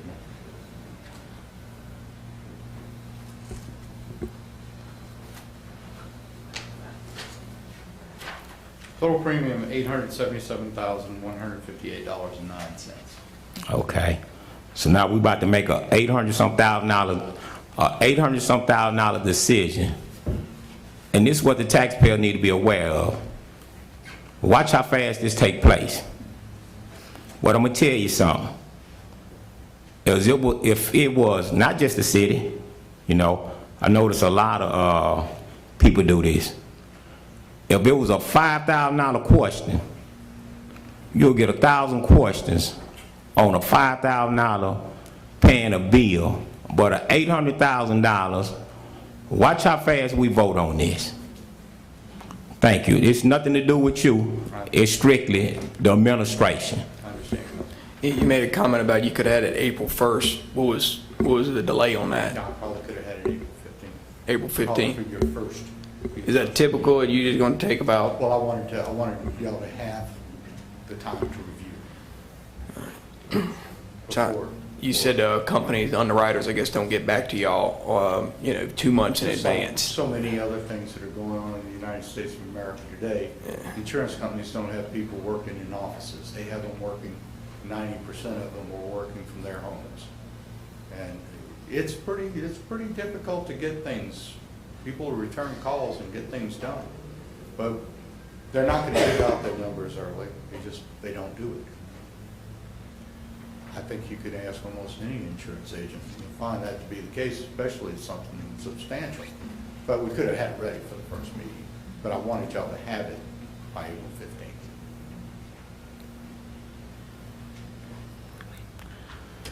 Any other question from the council? Anybody from the public?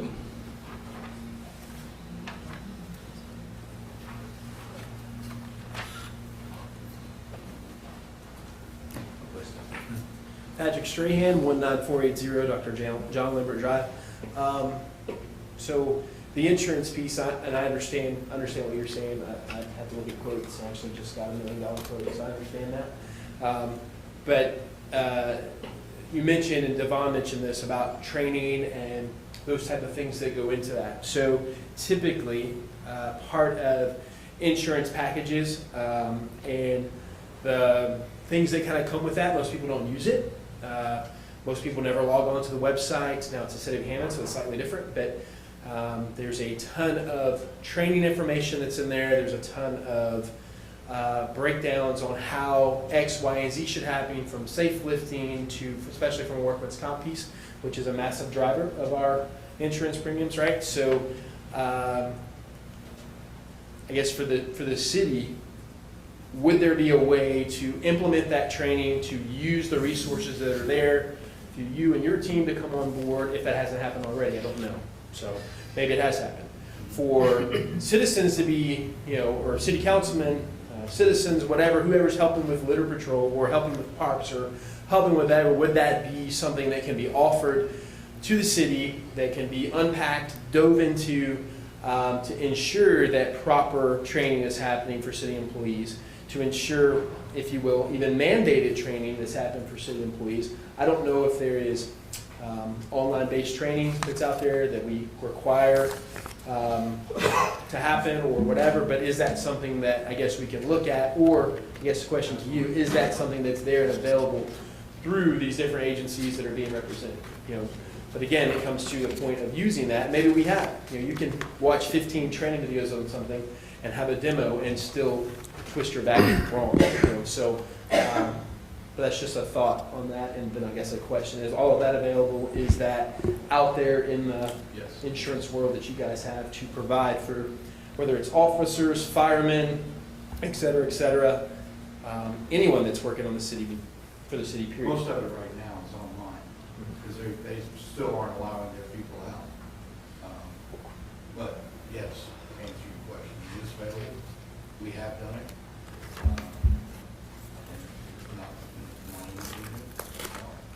We meet with the travelers rep usually twice a year, and he brings all the updated policies. He brings other links to new cases that have come out over the last year, and we look at those and evaluate those with our current policies and with our other training opportunities.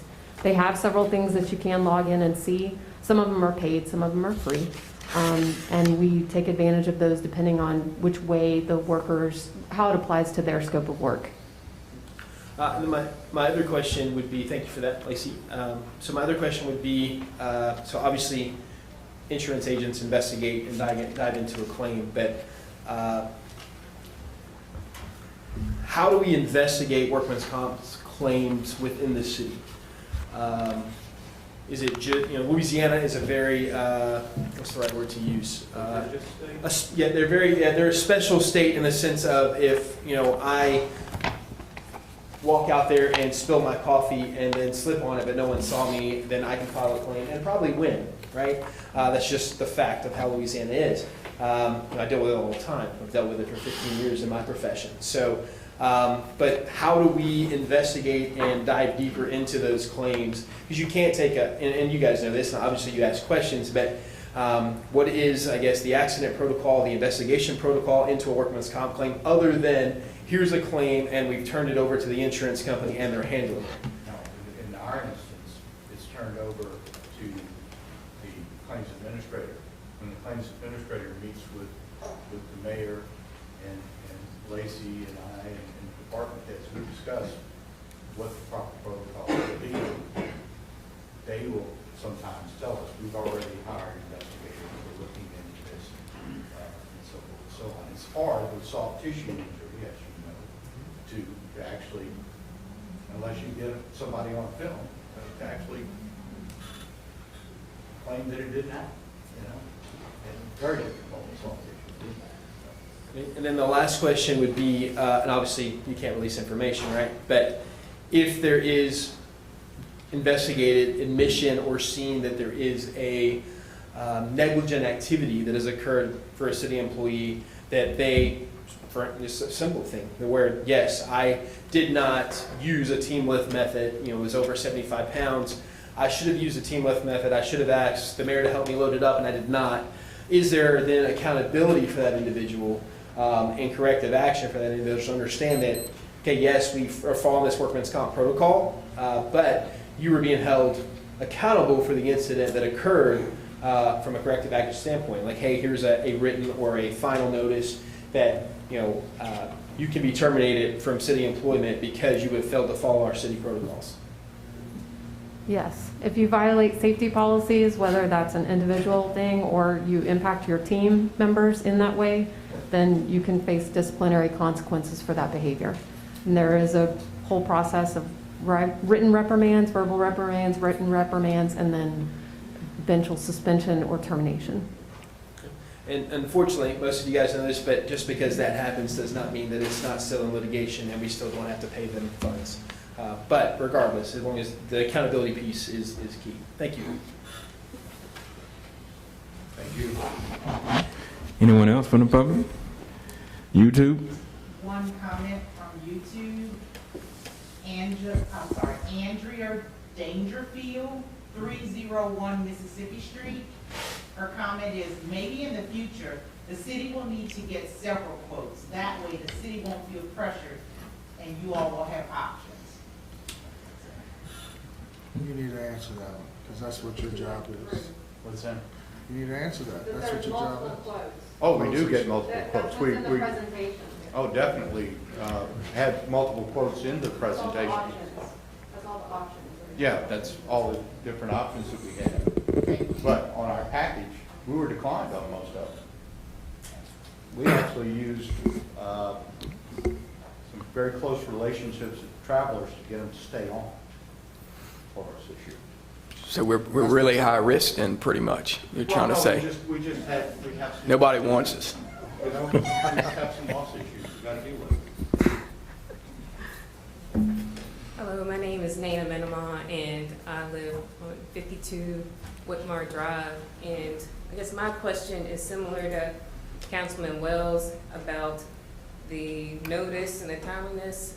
I'm an executive director of a small nonprofit in the area, and our budget is like 100,000 shy of what you are getting insurance-wise. But I know with all the coverage that we have to get for our property, workers' comp, and different things, that I ask my insurance agents, like, I need at least a month or more notice so I can look over this information, so I can present to my board if I have any questions.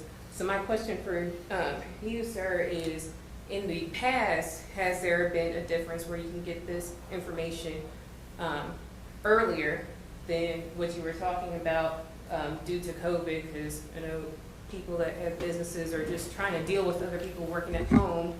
It's a different level of response. But I was just curious if it's something that maybe moving forward in the future that we can get something to make more to the council and even the city's liking to have something sooner rather than right at the end. That's my question. Last 2 years have been very difficult. Has it been because of the virus, or is it because we're so risky that you're acting like you're having a problem having somebody insure us? That's kind of what you said earlier, though, that you had to do some favors to get somebody to actually, to try to get us insured. Like, a lot of people didn't want to take our policy. Yeah. Is that what I heard right? Has a very large volume of business with Travelers Insurance Company. Okay. And Travelers was talking about not renewing this year. Okay. And as you could tell, we didn't have any other takers on our package. And I had to make some phone calls to get some favors, because I think we can clean up this problem. We've done it before. We've had really good years. We've had a string of bad years. I think we're going to fix the problem. This year was an anomaly. Having an officer, having a state trooper killed was just a real bad deal, It was a shock loss for me.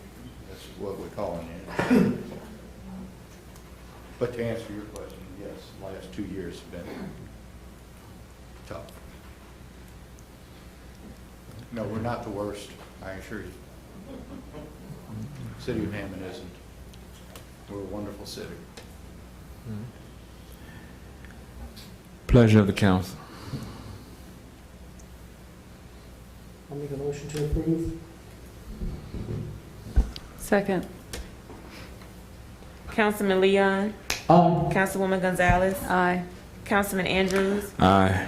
Councilman DeViterio. Aye. Councilman Wells. No. Motion approved. Item number 8, a resolution. Number 8, a resolution to authorize the mayor to enter into a corporate endeavor agreement for improvements along a portion of the state right-of-way on U.S. Highway 190 West. Mayor. This is a three-way cooperative endeavor agreement with the parish at $75,000, the city at $75,000. The cost of this turning lane construction and extension on both ends is over $300,000. The developer will be picking up the remainder of the cost.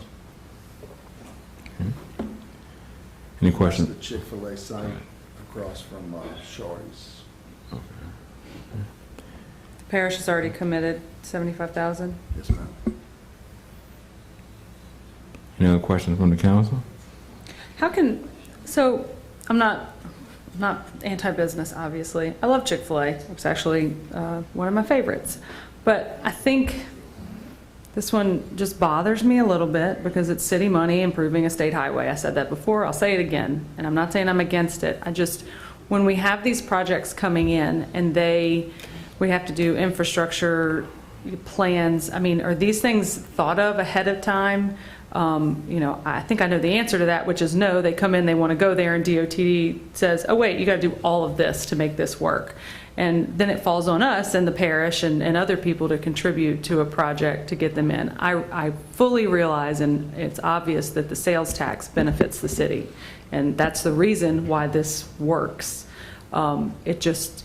It's frustrating that it falls on the city's shoulders to fund a project when I would think that the businesses should fund these projects. But that's all. I wanted to kind of comment on that.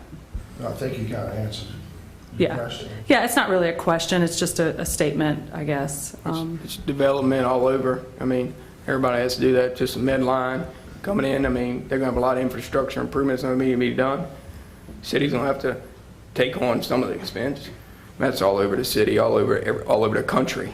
That people are that contribute. I mean, Medline's actually giving money to us. We're not giving money to them. I mean, that's just what I'm saying. I mean, yes, there is a time. I mean, but we're sharing the costs like we did out right. at the Cypress Point Hospital with the turning lane.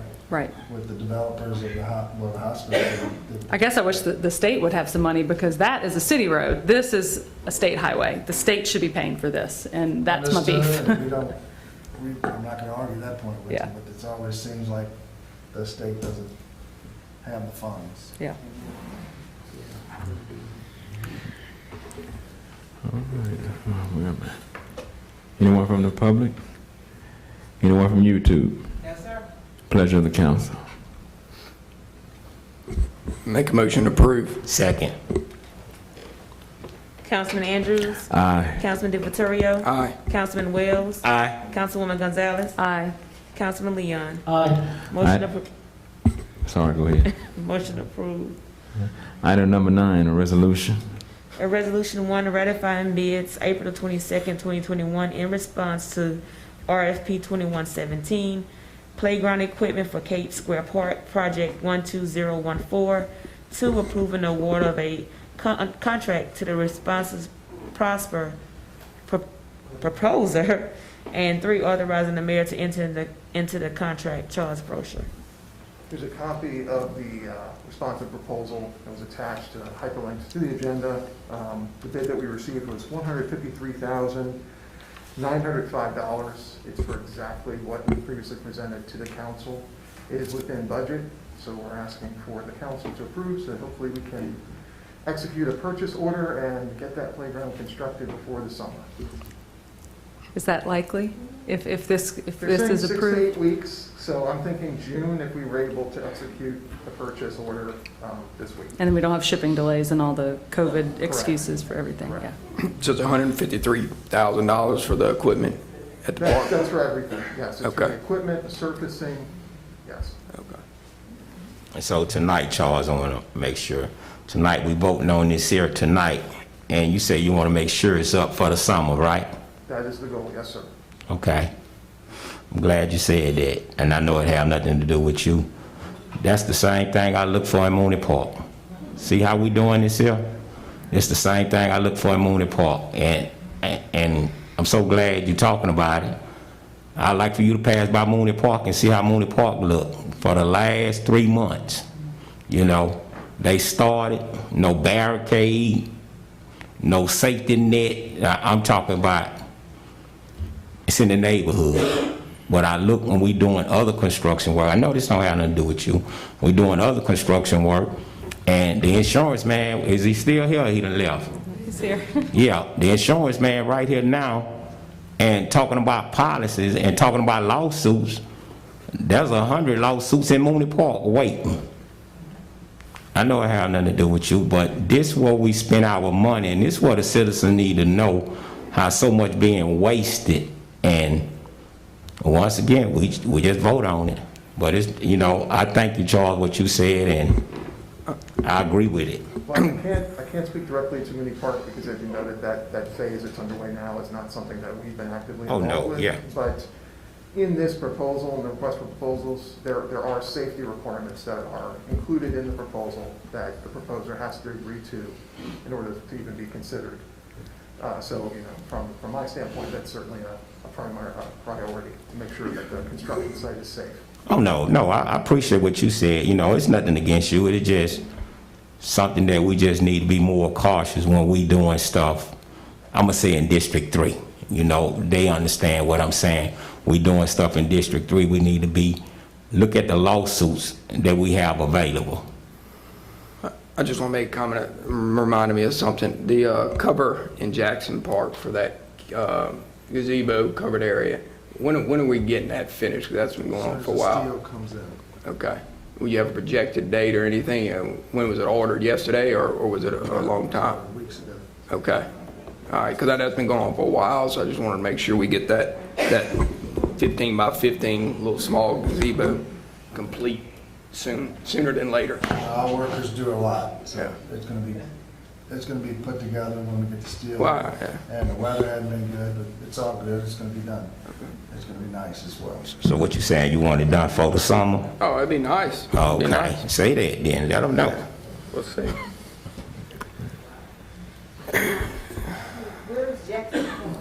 Lincoln Park in District 4 off of Hardin Drive. And that's family's property.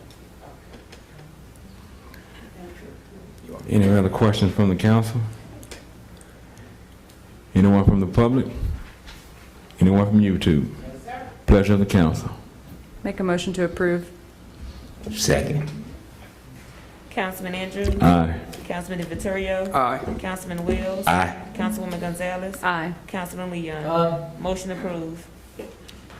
Number 10, a resolution one supporting the submission of a $105,000 grant application to the Lake Pontchartrain Basin Restoration Program to perform a sewer system evaluation survey of West Hammond, and two, supporting a cash match of $45,000. Charles Brochure. This is one that we actually just became aware of last Monday. The deadline for this is actually May 12th, which is the date before the next council meeting. So we tried to put something on the agenda as quickly as we could. We're still fleshing out the details with Chuck Spangler at Spangler Engineering. But from what I understand, talking with Chuck, that's a largely commercial area that we're talking about. There's a suspicion that some of our infiltration inflow issues are coming from that area. And this is actually a source of funding that will pay for us to do sewer system evaluation survey, even in those commercial areas. Some of the larger public facilities grants that we get prohibit any type of work in commercial areas. So this would give us the information we need to determine where those infiltration inflow issues are, and then hopefully put together a future proposal where we could actually address those. So that will roll over into some non-commercial areas as well? Yes, potentially. We're still identifying the actual scope, but from what I understand, we're talking about most or all of District 4. Is this a new grant? Have we gotten this before? Because this isn't the normal grant for those infiltration funds, This is the grant we typically use, right? well, historically, in the last few years, we've used this for lift station generators. We have used this probably when I first started here, or just before, when Lacey was running the grants department. We did have 2 years of successive SSES that were funded through the program. How quickly is the turnaround on this if you submit it deadline, and do they award it quickly? Projecting award announcements in, I think, September. I think that was what I remember reading. The way this one works is that we submit our application to the UNL Research and Technology Foundation, which administers the grant program. They compile everything and submit it to the EPA, and the EPA makes that final decision. So that's really the big unknown. Once it reaches the federal agency, how long will it take them to approve the full application? But we'll have a sense of how much we're going to receive, if we're going to receive anything before then. Like grant contracts we're expecting would be sometime in September, sometime in the fall. I don't know. I'm at the last minute. What you say they're gonna do this here at? What is this for to go? This is West Hammond. We're talking about basically District 4. Okay. I don't even, what District 4 at? I don't know what District 4 at. We're talking west over there by like Sanders and Farms, you know, on that side Okay. of town, across the street. Okay. We're talking about That's west the edge. of Morrison Boulevard and north of Old Baton Rouge Highway, in that area. Okay. I don't have the boundaries to the north or to the far west, but that's what we're talking about. So tell me this here, because you know, talking about sewer, you know, you got my attention now. Tell me why we didn't do this in District 3. I can't answer that question. My understanding is there was a separate proposal to do some work in District 3. And I do know that we did do SSES in a large segment of District 3 between Thomas, Palmetto, Mooney, and Morrison. That was what led to the almost $600,000 in I&I work that was done under the LCDG grant a couple of years ago. So there's been some work already in that area. My understanding is that this would help, is hoped, resolve some of the issues on Mississippi Street. There's a thought that the infiltration infield is coming from this area of West Hammond. And when did you do this grant? The LCDG grant, that was 2018, 19? No, I'm talking about this one here. This grant, the grant we're talking about right now, This one's not been done yet. This would be done. when you started on it.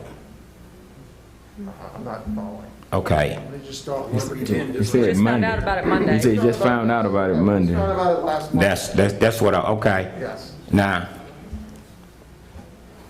let's make it clear too, that the $680,000 for the grant for District 3 that the city received, that this was in 2015, right? No, it was in 2018, I think. 2018, okay, they did the work last year. The work was wrapped up in, I think, right before COVID pandemic. Yeah, Yes. okay, now this the same, Chuck not here tonight, this the same thing I've been asking Chuck about. I know you don't have nothing to do with this, that I wanted to see, and I wanted him to explain it to me about the grant and what work was done in District 3. Because it seemed like since they did that work, it seemed like it done got worse in District 3. And nothing to do with you, Charles. I see work going on, the sewer, I see they doing sewer work right now in Hammond. And 2 weeks ago, I tell you, it was $750,000. And what the citizens don't know, in my district they know, because I explained it to them. I table that for the simple fact, they couldn't give me a number of how much was going to be in District 3. But they said $750,000 for District 3 and throughout Hammond. And see, right here, I see District 4 is what you said. And if we got a problem in District 4, which I've been hearing different little things in District 4, but the area you talking about, I haven't been hearing that. And it's amazing, you just did this here, no, I'm gonna say 2 weeks. You just did this 2 weeks ago, but I'm the only one been hollering about a sewer problem. And we still got a problem, but I'm not gonna stop nothing for nobody else, because if that helped them out, and if they don't have to go through what District 3 are going through, I vote on it every time. So it's nothing about the ones that stand before me. Everybody know, because I make it very clear who I'm talking about, you know, that we tiptoe and go around, but we got a real issue. And this one time, you know, I'm not gonna stop, in which, you know, I don't stop on nothing when I start something. But I just wanted to say that, because I hear everything you say about the playground equipment, having it set up for the kids for the summer. And you know what? And this should be for every park, not just one park, not just two parks. Everything that we doing in the park, honestly, and we know that our kids, they're the future. And if we don't have a park for them to play in, and I can tell you, I'm a barroom owner. I used to be a barroom owner. Hell, if they can't play in the park, they're going to go to the barroom at an early age. And I know this has nothing to do with you, but we have to find something. Right now, COVID, I know we're going to hear all that about COVID, but right now we got to do something to save our kids. And so anytime, and you know, I done came to y'all, anytime we talk about the kids, I'm all for it. 100% involved in it. So thank you, but when we talk about sewer, that really affects me. And I'm going to say something. If I don't say nothing, I really be cheating myself and cheating the district. Thank you. These grants don't just roll around and stay on the table all the time. That's what he does. He looks for grants that are out there and the amount of dollars that he can apply for. They don't come quickly. As you heard, this one will come possibly in September, October, hopefully, and it may be delayed. Your sewer problem that you tabled at $750,000, it was clearly stated that that was to rebuild a 30-year-old lift station that needs to be rebuilt. Also, to add an additional lift station on a piece of property that we own nearby to pump the sewage straight to the plant and not go through your district. So by tabling it, we'll go ahead and budget it, I guess. Correct, we're delaying. We'll go ahead and budget it for the next fiscal year. That money, that $750,000, as Chuck said, there was $100,000 over, was to immediately go in and start bidding this process so we could jump on it now. So. Yeah, but it ain't say, it said District 3 and throughout Hammond, and everybody need to be aware of when we talking. District 3 is District 3. Charles just stated District 4, am I right? Correct. You didn't say District 3, right? For the grant. Yeah, for the grant, for District 4, right? Correct. You ain't put no other district in it, right? That's correct. That's District 4, right? Correct. Yeah, and so when we talking, and that's how I want it worded, when we talking about District 3, just like Charles, and Charles, that's because you're standing up here, that's why you caught in the middle. Just like Charles standing up here, when we say District 3, District 3, not throughout Hammond. I didn't hear you say throughout Hammond, right? That's correct. District 4, right? Correct. That's how I want it worded, just like that. When we say District 3, not throughout Hammond, District 3. Just like you just said, District 4, not throughout Hammond, right? Correct. That's what I want. I want to be correct. The challenge is that the sewage doesn't necessarily know where the district boundaries are. The system is all connected, as has been explained several times. And so the fastest way to get help for District 3 is to approve the $750,000. $650,000 of that is for sure 100% in District 3 because it's on Mooney and Mississippi. The remainder of that could be just on the other side of Morrison, but could be flowing into District 3.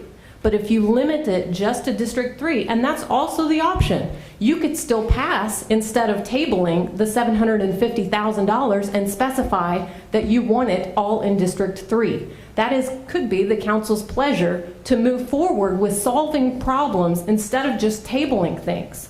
What we're trying to do, and the reason that this grant wasn't set up for that, is because we're trying to create a full piece of the puzzle here. We're trying to solve a very complex problem that, as you know, Chuck stood here and said, it's a $12 million problem. You got to take it one piece at a time. And so that's what we've been trying to do, is the $750,000 is part of that bigger thing. This grant is part of that bigger thing, but the $750 was to target now, as quick as possible. This isn't going to happen until September, October, so there was no reason to delay the other project by tackling it with these funds. Okay, now, I got you going, you right too, you right, say it.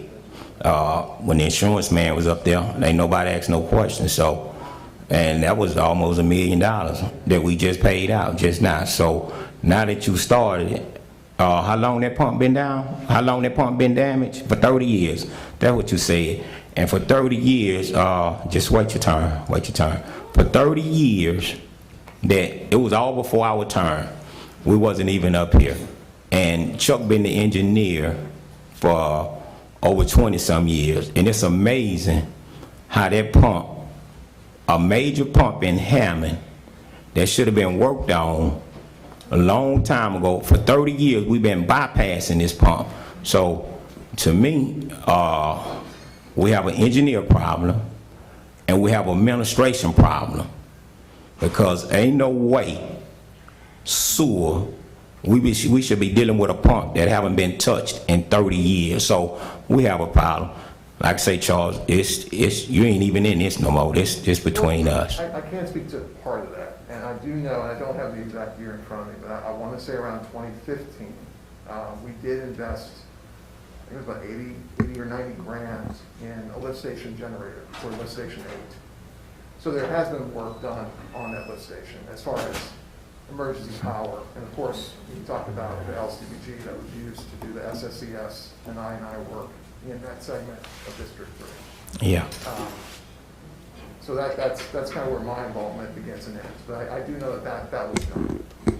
Yeah, I know about the emergency power, and you can explain it while you're up here, because see, these things need to be explained. Explain the emergency problem. When there is a power outage, as there often is when we have severe weather, if it's a hurricane, tropical storm, or just a really severe weather storm, the emergency generators ensure that those lift stations continue to pump.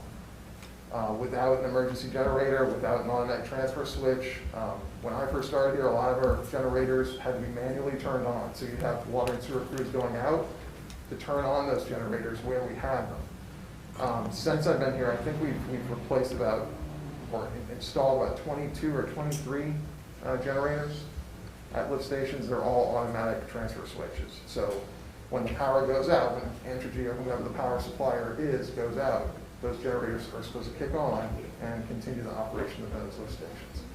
And lift station 8, as you know, is one of our major lift stations. It collects sewage from multiple other locations and then pumps that to the sewer treatment facility. Yeah.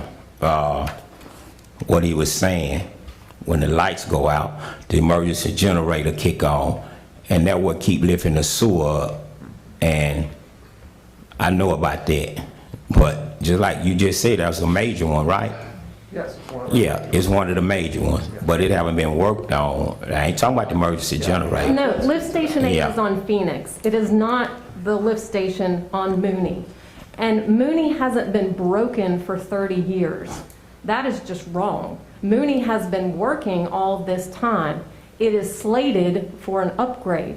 And that's just what we do in our 5-year capital plan. Every year, we work on upgrading generators all across the city. The water and sewer department and the city engineer all try to evaluate which are the ones that they're being called on to fix the most. Those become the most urgent, and we upgrade them. You have to do that with infrastructure over and over again. The life use of infrastructure is going to do that. I think if you go back to that particular meeting, when Chuck provided that information, and it's on YouTube, you would hear that if my recollection is correct, he said that it hadn't been serviced in 30 years. That was the comment that came out of his mouth. I guess that's where. That's not true. We service them. I'm not saying that, Pete. What I'm saying is the comment that was made is what other comments are coming from. But if you want to fact check it yourself, you can go back to that meeting. If I'm not mistaken, that was what was said. Well, whether it was said or he was rattled in the conversation he was having with the council member, those things are maintained constantly. These guys, these individuals, these employees come out 7 days a week when one goes down. We change motors all the time, and we do what we need to do. This is an entire change of the lift station itself as well, not just the motor. Okay, let's move ahead with this, please. Thank you. Anyone from the committee? Could you come up to the mic, please? Give your name and address, please. Washington, 402 Washington Avenue, Hammond, Louisiana.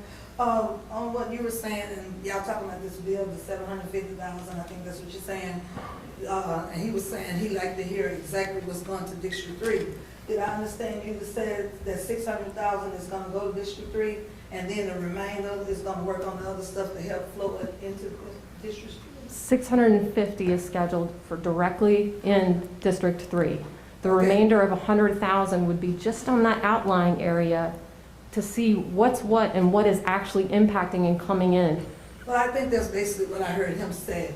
He would like to know for sure that District 3, he wanted to be called out, like he called District 4 out, that District 3 would get that 650,000, and then the other part, and then that might make him not take it.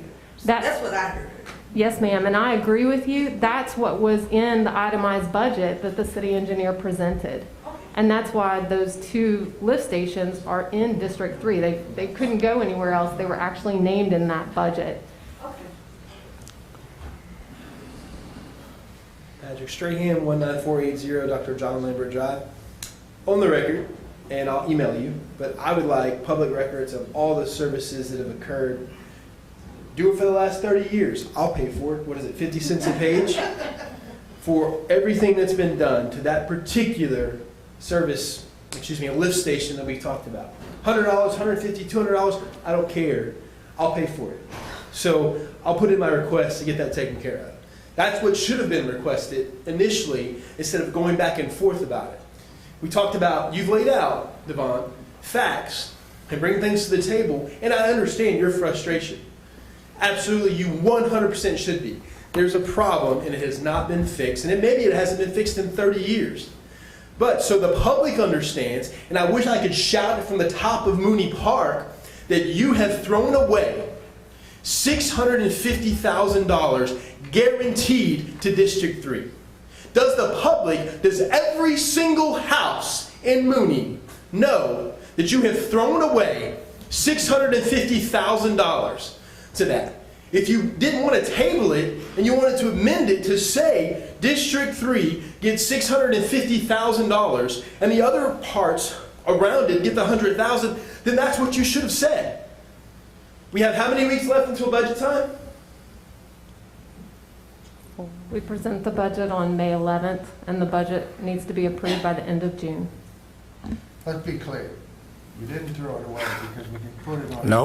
No. Let him say that. No, let him say that. You threw it away for this moment. No, let him say it. No, I threw it away. Let him say that. For this moment, it could have been started on 2 weeks ago. He said it's on the record, too.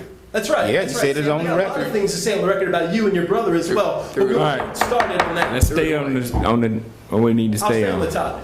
Yeah. Enough. So I apologize. Let me recant that, right? Public, whatever. Okay? Enough of the games with your district. From the city and from you. I think what Kip said, and he just don't want to tell you right now.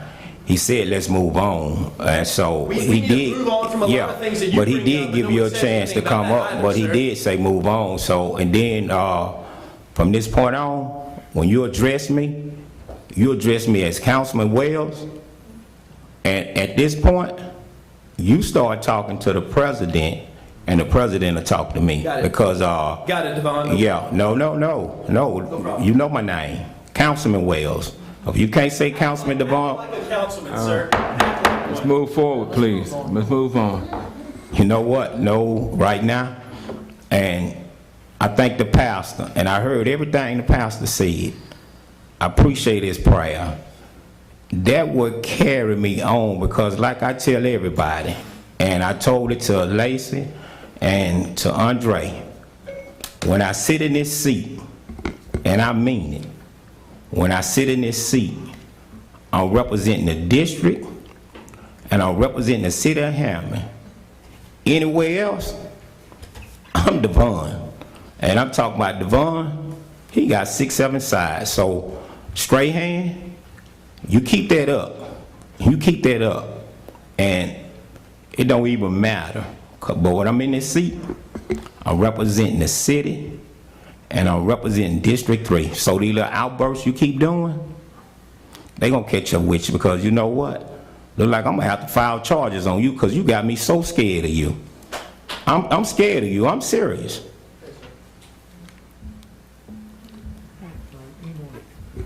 Anything else from the council? Anyone from the public? Anyone else from YouTube? Pleasure of the council.